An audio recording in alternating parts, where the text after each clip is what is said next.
एक बार फिर आपका स्वागत है। आप देख रहे हैं कहानी कुर्सी की। मैं हूं सौरभ और स्टूडियो में मौजूद हैं हर्षवर्धन त्रिपाठी जी, विजय त्रिवेदी जी, राजकुमार सिंह जी और प्रोफेसर संगीत रागी जी।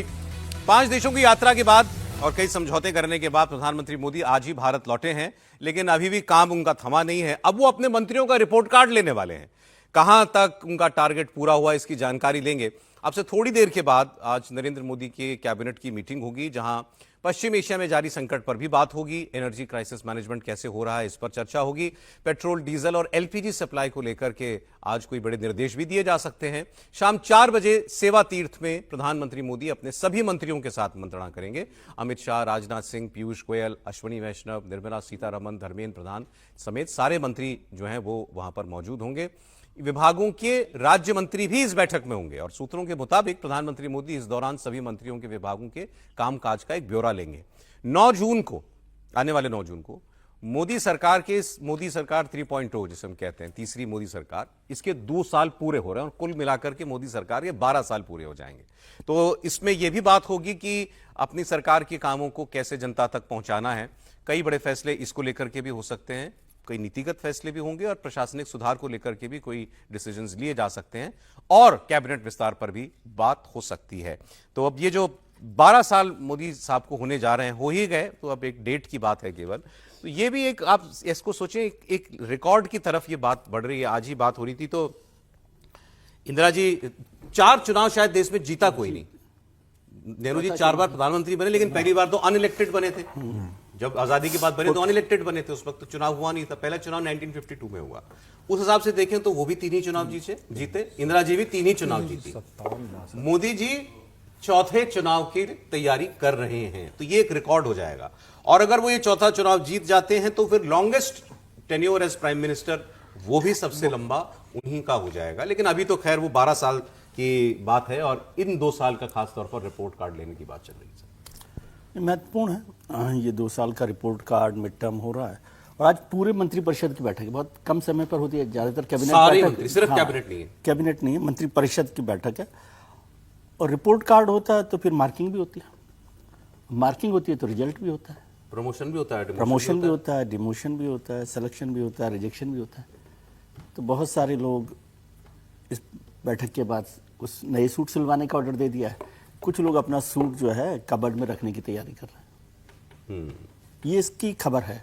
बाकी सब तो प्रधानमंत्री तो ये तो करते ही हैं हमेशा कि भाई सरकार के कामकाज को लेकर। और नितिन नवीन साहब जो दूसरा काम कर रहे हैं, वहां पर भी ये सारा चल रहा है। वो भी बहुत जल्दी होने वाला है, मुझे लगता है कि तो वो सरकार और पार्टी का जो दोनों में सारे, हाँ, मतलब दोनों में वो वक्त आ गया है, वो आ गया। डेंटिंग पेंटिंग का वक्त है। अच्छा, वहां तो बिल्कुल पूरा ही घर का बदलने वाले हैं, तो उसमें बहुत बड़ा काम होने वाला है संगठन में। तो ऐसी जो जानकारी मुझे मिली है, नए अध्यक्ष तो नई टीम तो बनी रही है। आप कह रहे हैं सरकार नहीं, पिछली अध्यक्ष जी के पास तो बहुत सारी टीम पुरानी रही थी और वो अभी चल रही है। लेकिन इस बार बीजेपी के लिए जो मुझे बताया गया कि उसमें तो युवाओं को ज्यादा तरजीह देने की बात है। कुछ चेहरे ही रहेंगे जो पुराने हो सकते हैं, जो रहें।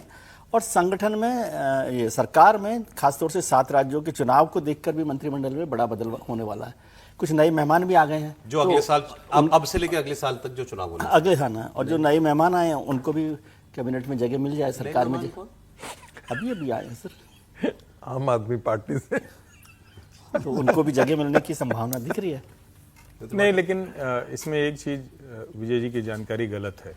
वो कह रहे हैं कि टेलर को बोल दिया है। सर, चूंकि आप बहुत पहले से पहले टेलर को दिया जाता था, अब तो ये खतरा है, टेलर बोला नहीं कि नाम कटा नहीं, उधर तो कैंची बाद में चलेगी, इधर कैंची, तो इसलिए सब रेडीमेड लेते हैं। कई लोगों का तो लास्ट मिनट में, कई लोगों का तो गाउन रखा हुआ रह गया था 2024 के चुनाव में। और जो जानते नहीं, लेकिन हैं, विजय जी भी जानते हैं, हम भी जानते हैं, ये सचमुच है कि भारतीय जनता पार्टी की केंद्र सरकार, केंद्रीय टीम, उत्तर प्रदेश की टीम, ये तीनों अगले हफ्ते से 2 हफ्ते में पूरी तरह से बदलने जा रही है। ठीक है। कई बड़े मंत्री जो आपको लगेगा कि एकदम अप्रत्याशित हैं, उनका पत्ता कट सकता है। संगठन से कई लोग लाए जाएंगे, कुछ बड़े नाम भी, बड़े नाम 1 या 2 बड़े नाम, मतलब ज्यादा नहीं, लेकिन 1 या 2 बड़े नाम है जिनके लगभग तय है कि वो हटेंगे ही हटेंगे। जो टीम है उसमें लगभग तय है कि अब चूंकि कई चीजें होती हैं, आप कहते हैं, लेकिन उसके बाद अध्यक्ष चुन लिया जाता है, कोई पदाधिकारी हो जाता है, लेकिन अभी क्राइटेरिया फिक्स है ये क्राइटेरिया 45 से 55 के खांचे वाला है, वही मैं कहा। और उसी 45 से 55 के खांचे में पूरी की पूरी नितिन नवीन की टीम बनने वाली है। और ये बार बार चलता है, हालांकि इसका कोई अभी पक्का आधार नहीं, चूंकि ये तो एक तरह से संघ का निर्णय है कि बीएल संतोष रहेंगे या नहीं रहेंगे, लेकिन पूरे घर के बदलने की तैयारी है। और जो उत्तर प्रदेश की टीम है उसका भी कल आखिरी बैठक हो जाएगी, कल बातचीत हो जाए, वैसे सूची आ चुकी है। मैं कल एक रिपोर्ट पढ़ रहा था, अब मैं कोई कंट्रोवर्सी क्रिएट करने के लिए नहीं बात बता रहा हूँ, ये मैंने पढ़ी है तो मैं एक बात बता रहा हूँ कि 7 राज्य ऐसे हैं जहां बीजेपी का संगठन मंत्री नहीं है। बीजेपी के स्ट्रक्चर में संगठन मंत्री चाहे सेंट्रल में पार्टी का और राज्यों में पार्टी का, वो आरएसएस का व्यक्ति होता है। ये व्यवस्था है सर? बिल्कुल ठीक है। वो आता है, क्या शब्द कहते हैं उसको सर? पूर्णकालिक संगठन महासचिव जो है डेपुटेशन पे डेपुटेशन पे भेजा जाता है, लेकिन 7 राज्यों में नहीं है। तो इसका मतलब ये नहीं कि आरएसएस के पास आदमी नहीं है देने को। खबर ये थी कि बीजेपी को जरूरत नहीं है। नहीं, खबर ये है कि संघ ने दिया नहीं, मतलब मैंने पढ़ा उसमें ऐसा लिखा था कि बीजेपी को जरूरत नहीं है। कि बीजेपी को जरूरत नहीं है, वो तो एक मतलब ठीक है, इतनी बड़ी पार्टी हुई, लेकिन संघ का ये कहना है कि आप जहां जरूरत होगी वहां मांगेंगे। तो एक तरह से कहें कि आप ये कह सकते हैं कि ये थोड़ा सा मसला है, क्योंकि सचमुच इतने लंबे समय तक इतने महत्वपूर्ण राज्यों में महामंत्री संगठन न हो, ये चौंकाने वाली बात है, ये सामान्य बात नहीं। सर आगे बढ़ रहा हूं, आप बीच में कंट्रीब्यूट कर दिया, क्योंकि आज बहुत सारी खबरें हैं और देश में कई जगहों पर, क्योंकि राहुल गांधी और सभी लोग जो बात कह रहे हैं कि भाई तूफान आएगा, अभी तक तो मैनेज हो ही रहा था। अभी की परिस्थिति क्या है अभी एग्जैक्ट, वो मैं आपको कुछ राज्यों से जो खबरें आई हैं वो बताता हूं, और उस पर जो मुख्यमंत्री लेवल से भी जो रिएक्शन आया वो भी। कई जगहों पर पेट्रोल पंप्स पर लंबी लंबी लाइनें देखने को मिल रही हैं, कतारें हैं, कहीं कोई हंगामा भी हो जाता है, मारपीट भी हो जाती है। 15 मई के बाद अब तक 2 बार पेट्रोल और डीजल के दाम भी बढ़ गए हैं। पेट्रोल 3 रुपए 87 पैसे महंगा हुआ है, डीजल 3 रुपए 90 पैसे महंगा हुआ है। अब आने वाला वक्त भारी हो सकता है, क्योंकि हालात को देखकर लगता है कि आगे भी डीजल पेट्रोल महंगा भी होगा। और सप्लाई अभी तक सरकार मैनेज कर रही है, लेकिन लंबाई खिंच जाए, कोई युद्ध और 4-6 महीने 8 महीने बढ़ जाए तो फिर कैसे करेंगे मैनेज। अब ब्लॉकेड की वजह से खास तौर पर एलपीजी सप्लाई जो है वो सबसे ज्यादा बाधित है हमारे लिए। सरकार ने पिछले दिनों कमर्शियल सिलेंडर के दाम में 990 रुपए का इजाफा किया था, और छोटे सिलेंडर में 500 रुपए जो मिलता था उसके दाम 261 रुपए बढ़ा दिए गए थे। पैनिक बाइंग होने लगी, मोटी बात यह है। इसके बाद पेट्रोल पंपों पर और गैस एजेंसीज के बाहर पहले शुरुआत में बहुत लंबी लंबी लाइनें लगती थी, फिर वो मामला ठंडा हो गया था। अभी भी कई जगहों पर ऐसा देखने को मिल रहा है। सिलेंडर की बुकिंग भी एवरेज से ज्यादा होने लगी। अब सप्लाई पर असर इसलिए पड़ रहा है। Punjab petrol pump dealers association के ने चीफ सेक्रेटरी को चिट्ठी लिखी है और कहा है कि पेट्रोल और डीजल की शॉर्टेज है और कई जगह पर पेट्रोल पंप सूखे हुए हैं। इस पर एचपीसीएल ने उनको जवाब भी दिया। जवाब देते हुए एचपीसीएल ने, बड़ी ऑयल मार्केटिंग कंपनी है, उसने कहा है कि कहीं पेट्रोल और डीजल की कमी की कोई खबर हमारे पास नहीं है। अफवाह फैलाकर जनता के बीच भ्रम जरूर खड़ा किया जा रहा है, इसीलिए कई जगह पैनिक बाइंग हो जाती है। महाराष्ट्र से, उत्तर प्रदेश से और झारखंड में कई जगहों पर, बल्कि मुझे कुछ जगह कहना चाहिए, पेट्रोल पंप्स पर लाइनें दिखी। कई जगहों पर पेट्रोल खत्म होने की बात भी आई। महाराष्ट्र के मुख्यमंत्री देवेंद्र फडणवीस ने इसके बारे में बताया। उन्होंने कहा कि जहां पेट्रोल नहीं मिलता उसकी वजह यह है, जो पहले भी हुआ था शुरुआत में, अगर वहां पर दिन में 1 लाख लीटर तेल बिकता है और अचानक वो 1.5 गुना 2 गुना उसकी मांग आ जाए, तो जाहिर है कि वो अगर पूरा दिन चलता था पंप, तो आधे दिन में खत्म हो जाएगा उसका स्टॉक, फिर नया स्टॉक आने में वक्त लगेगा। उतना वक्त उस पेट्रोल पंप को आप ड्राई कह सकते हैं। लेकिन इसका मतलब ये नहीं है कि जो नॉर्मल प्रक्रिया है में जितना पेट्रोल उसको मिलता था, ईंधन मिलता था, वो नहीं है, वो सप्लाई में कहीं दिक्कत है, ऐसा नहीं है। देवेंद्र फडणवीस। पेट्रोल डीजल की जो आपूर्ति है, जितनी मात्रा में चाहिए उतनी मात्रा में वो आपूर्ति महाराष्ट्र को उपलब्ध हो रही है। केवल अफवाहों के कारण जो पैनिक तैयार होता है, उससे सप्लाई चेन डिसरप्ट होती है, क्योंकि वर्षों के अनुभव से सप्लाई चेन तैयार होती है। जो हम लोग स्टोरेजेस तैयार करते हैं वो भी वर्षों के अनुभव से करते हैं। एक तालुके में कितना पेट्रोल लगता है, कितना डीजल लगता है, इसके आधार पर ही वहां पर स्टोरेज की व्यवस्था होती है। और अचानक अफवाहों पर विश्वास रख के लोग जब लाइन लगाकर आवश्यकता से ज्यादा पेट्रोल डीजल भरना चालू करते हैं और पेट्रोल डीजल को अपने आप पर स्टॉक करना चालू करते हैं, ऐसे समय फिर ये सप्लाई चेन डिस्टर्ब होती है और इससे आपूर्ति में कमी तैयार होती है। सर बात इतनी है जितनी भी मुख्यमंत्री जी ने बताई या इससे ज्यादा है? मुझे लगता है वो स्थितियों का सरलीकरण कर रहे हैं। पैनिक बाइंग वाली बात युद्ध शुरू होने के हफ्ते 10 दिन तक तो ठीक थी, अब उस बात को हो गए लगभग 2.5 महीने से ऊपर। तो अब पैनिक बाइंग वाली बात नहीं है, अब वास्तव में सप्लाई चेन जो बाधित हो रही है उसका नतीजा कहीं न कहीं दिख रहा है। आप अगर कार यूज कर रहे हैं टैंक फुल करा लेंगे, खत्म होने के बाद ही दोबारा जाएंगे ना। हाँ। रोज तो नहीं जाके खड़े हो जाएंगे। मैं रखूंगा कहाँ? बाइक में फुल होने के बाद ही आप दोबारा तभी जाएंगे। सिलेंडर आपके पास 1 है 2 हैं, खत्म होने के बाद ही आप बुक कराएंगे, पहले तो करा नहीं देंगे। तीसरी बात यह है कि सरकार थोड़ा सा चीजों को सही पर्सपेक्टिव में रखे। देखिए अभी आप देवेंद्र फडणवीस बोल रहे थे, लेकिन पंजाब के पेट्रोल डीलर एसोसिएशन ने चिट्ठी लिखी है, वो उसका HPCL जवाब ने उसी का जवाब दिया ना दे, कि कहीं शॉर्टेज नहीं है। वो समझ में आता है HPCL जवाब दे। लेकिन मैं आपको राजस्थान की खबर बता रहा हूं, राजस्थान में हालत ये है और उसकी कैपिटल में जयपुर में 4-4, 5-5 घंटे पेट्रोल पंप ड्राई हैं। बाइक में कई जिलों में 100 रुपए से ज्यादा का पेट्रोल नहीं दिया जा रहा है। तो ये नौबत क्यों आ रही? यानी आपके शॉर्टेज है। 4-4, 5-5 घंटे पेट्रोल पंप ड्राई। ड्राई है, ये जयपुर की खबर है और मीडिया की खबर है, पॉलिटिकल आरोप प्रत्यारोप नहीं है। जो अखबारों में और मीडिया में जो खबरें आई वो है।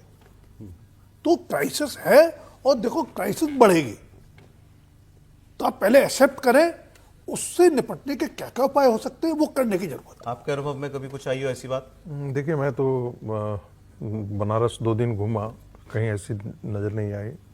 अभी रास्ते में भी आते हुए कम से कम हवाई जहाज नहीं रुका आपका? नहीं, बनारस में तो हवाई जहाज से यात्रा करने का सौभाग्य नहीं मिला है सर। यदि आप वैसा मौका देंगे तो मैं जरूर, इससे बड़ी बात क्या हो सकती है। इसमें कोई दो राय नहीं है कि पेट्रोलियम का जो सप्लाई चेन है वो ब्रेक किया है।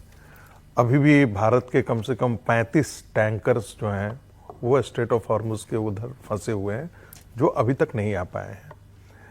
एलपीजी सप्लाई को लेकर के भी है कि 10 के आसपास जो है वो वेसल्स जो है वो हमारे पास आए हैं। तो अभी आपूर्ति में कोई ऐसे कमी नहीं दिखाई दी है, लेकिन मैं एक बात जोड़ दूं नहीं सर, होगी, क्योंकि हम जो बहस कर रहे हैं उसका कॉन्टेक्स्ट क्लियर हो। सरकार ये कहती है कि सप्लाई में कहीं कोई प्रॉब्लम नहीं है, प्रॉब्लम जो आएगी वो कॉस्ट की है, महंगा हो सकता है, लेकिन सप्लाई बाधित है ऐसा नहीं है। देखिए वो एसी का ये इसका कारण क्या है, आपने अभी आप देखे होंगे कि रसिया से जो सप्लाई है 26 लाख मेट्रिक ये बैरल पर डे का सप्लाई जो है रसिया में अप्रैल महीने में हुआ था। नहीं अभी बढ़ा दिया है, आज की खबर है कि रशिया से उन्होंने और बढ़ा, मैंने 42% टोटल के आसपास रसिया से इंपोर्ट करना शुरू कर दिया है।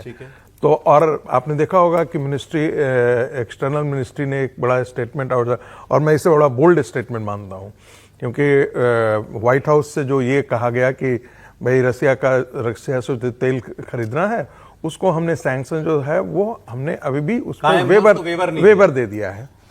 तो विदेश मंत्रालय का स्टेटमेंट था कि सैंक्शन हो या नहीं हो, भारत रसिया से तेल खरीदना जारी रहेगा। विदेश मंत्रालय उसके साथ साथ अमेरिका से भी, वेनेजुएला से भी ये जो डाइवर्सिफाई किया है, तो स्वाभाविक है कि इतनी दूरी से आने में कॉस्ट बढ़ेगा। मंत्रालय की सचिव ने कहा। मैं वही कह रहा हूं, उस खबर पर बहुत उस तरह से चर्चा नहीं हुई। पेट्रोलियम प्राकृतिक गैस मंत्रालय की जो ज्वाइंट सेक्रेटरी हैं सुजाता शर्मा, उन्होंने जो डेली ब्रीफिंग उनकी होती है, उन्होंने साफ साफ कहा कि भारत रशिया से तेल खरीद रहा था, खरीद रहा है और खरीदता रहेगा।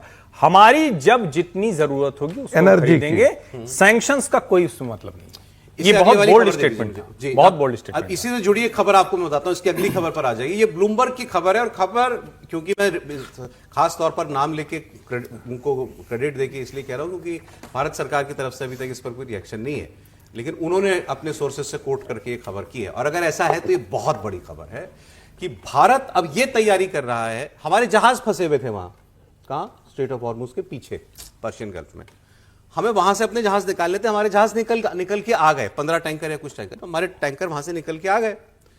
अब भारत ये तैयारी कर रहा है, ऐसा ब्लूमबर्ग कह रहा है कि मैं अपना जहाज स्ट्रेट ऑफ हॉर्मुज क्रॉस करा के उस पार भेजने के लिए तैयार हूं और वहीं से मैं तेल लाना चाहता हूं। ये खबर कह रही है। यह बहुत बड़ी बात है। इसमें क्या करना होगा? अगर ये करना है, आपको ईरान को भी मनाना पड़ेगा और अमेरिका को भी तैयार करना पड़ेगा। इस पार अमेरिका बैठा है स्ट्रेट ऑफ हॉर्मुज के, उससे कहेंगे मेरा जहाज जाने दे, वो आपका जहाज जाने देगा। तो वहां ईरान बैठा है, उससे कहा जाएगा मेरा जहाज जाने दे, फिर आप वहां जाओगे, तेल लेकर के आओगे, फिर उस टैंकर को बाहर निकालोगे। इसमें जोखिम बहुत है, बहुत खतरा है इसके अंदर। लेकिन अगर ऐसा हो रहा है तो फिर सारा संकट ही क्यों हुआ हमारे लिए कि हमारा वो मेन जो सप्लाई रूट था वो बंद हो गया। हम कह रहे हैं हम खतरा मोल लेने को तैयार हैं, लाएंगे हम वहीं से। अगर ऐसा होता है तो ये बहुत बड़ी डेवलपमेंट हो बीच जाएगी। में तो एक ऐसी भी खबर थी कि इंडिया जो है वो एयरक्राफ्ट कैरियर भी जो है हॉर्मुज के मुहाने तक भेजने के लिए तैयार है। ये खबर पुष्ट नहीं होगी, लेकिन ये 3-4 दिनों तक बहुत खबर चली थी कि India wants to flex muscle जा करके कि हम अपने जहाजों को लेकर के आएंगे, बाकी दुनिया का हम नहीं जानते। इसमें तो आपको डिप्लोमेसी का सहारा लेना पड़ेगा। लेकिन हर्षवर्धन जी, ये मुमकिन है? नहीं, बिल्कुल मुमकिन है। और एक तरह से कहें कि हम जिस पोजीशन में हैं उसमें अमेरिका और ईरान दोनों के लिए ये एक उनके पक्ष की अच्छी बात है कि भारत का जहाज बहुत आसानी से निकलता रहे। और आज की तारीख तक हम देखें तो आप ट्रंप के बयानों को छोड़ दीजिए, बयान उनके जिस तरह से रहे और चूंकि वो दुनिया पर लागू होते हैं, बहुत अनप्रेडिक्टेबल हैं, कभी ऊपर कभी नीचे, लेकिन ओवरऑल भारत और अमेरिका के बीच में जो रिश्ते रहे और पिछले कुछ समय में हमारे जो समझौते हुए हैं, और वो समझौता कोई एक क्षेत्र में नहीं हुआ है। हमने रेयर अर्थ में समझौता कर लिया, हमने एआई में समझौता कर लिया, हमने सेमीकंडक्टर में समझौता कर लिया, हमने एनर्जी में समझौता कर लिया। यानी एक तरह से जितनी भी इस तरह की चीजें हम उनके साथ खड़े हैं। ईरान को पता है कि अगर भारत के साथ हमारे रिश्ते, और अभी जो ब्रिक्स कंट्रीज की बैठक के समय आए हुए थे सैयद अब्बास अराक्ची, तो अगर आप देखें तो विदेश मंत्री डॉक्टर एस जयशंकर के साथ मिलने के बाद उन्होंने साफ साफ कहा कि हमें कोई दिक्कत नहीं है अगर वहां से भारत का जहाज आ रहा होगा। और एक लाइन उन्होंने और कही कि अभी तो किसी को हम दिक्कत नहीं कर रहे हैं, जो हमारे विरोध में है सिर्फ उसको दिक्कत है। ये लाइन सैयद अब्बास अराक्ची बोल के गए। तो मुझे नहीं लगता कि ये मैन्यूवरिंग करना कि अमेरिका और ईरान दोनों के साथ बातचीत कर ले कोई भारत के लिए बहुत संकट। प्रॉब्लम ये है कि आप ईरान से तेल खरीद के लाओगे तो अमेरिका, हम ईरान से तेल अभी नहीं खरीदेंगे। आप अगर गल्फ के बाकी देशों से लाओगे तो ईरान मना करता है। हम ईरान से अभी नहीं खरीदेंगे, हम गल्फ के बाकी कंट्रीज से खरीदेंगे। भारत अभी इस युद्ध की समाप्ति की इसलिए भी, उसमें सिर्फ तेल मसला नहीं है, अभी फिर से नए सिरे से, जिसको हम लोगों ने करीब 2 महीने पहले बात किया था, 3 महीने पहले, कि चाबहार पोर्ट से भारत पूरी तरह से निकल गया, जो इन्वेस्टमेंट था करके उसको छोड़ दिया और डंप हो गया। लेकिन चूंकि वहां कोई एक्टिविटी नहीं है तो रुक गया। लेकिन अभी फिर से भारत और ईरान के बीच में बाकायदा बातचीत हुई है चाबहार को फिर से नए सिरे से तैयार करने की। अब इस वॉर फ्रंट पर क्या हो रहा है वो आपको बता देते हैं। अमेरिका और ईरान के बीच समझौता अब आखिरी चरण में चल रहा है और इसकी घोषणा कभी भी हो सकती है। समझौते की मतलब सीज फायर तो है ही, अब कोई प्रॉपर समझौता हो जाए। ट्रंप ने यह साफ कहा है कि समझौता अगर नहीं होगा तो फिर एक ही काम होगा, वो हमला है।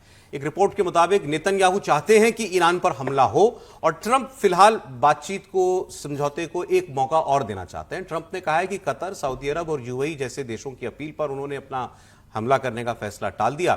उधर पाकिस्तान ईरान और अमेरिका के बीच समझौता कराने के लिए बिचौलिया तो बना ही हुआ है। उनका होम मिनिस्टर मोहसिन नकवी वो ईरान में है और अब खबर यह है कि आसिम मुनीर आज ईरान जा सकता है। अब इसके बारे में खबर आई नहीं वो गया है कि नहीं गया है।